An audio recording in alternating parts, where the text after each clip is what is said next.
Michel Barnier has been set a 21-day deadline to agree a trade deal in principle by the UK as Prime Minister Boris Johnson seeks to turn up the heat.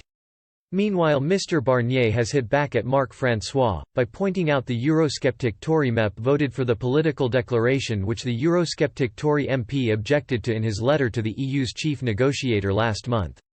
A government spokesman said today the UK was committed to working hard to agree underlying principles for a post-Brexit deal with the European Union in talks this month.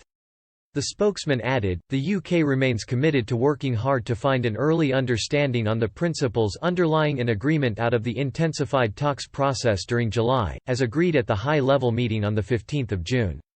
Separately, it was revealed Mr Johnson had dropped in unannounced to a dinner party at which Mr Barnier and UK negotiator David Frost were both guests to underline the urgency of the situation, with the PM keen to get something wrapped up by the end of the month.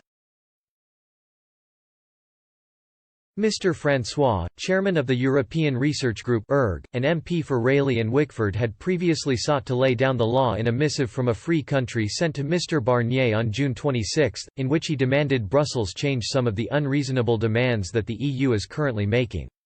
Specifically, he stressed there was no way the European Court of Justice could have any role in the UK's national life after the end of the year. Mr Barnier has now replied in a letter taking issue with a number of Mr François' points.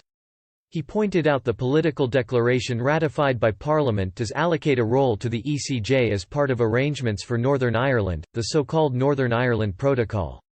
The political declaration, he added, had been agreed by your Prime Minister and voted for by the House of Commons, including yourself, as part of the withdrawal agreement ratification. Mr Barnier also took the time to acknowledge the existence of the ERG, a likely response to a passage in Mr François' letter in which he said, "It is possible that you may have heard of us."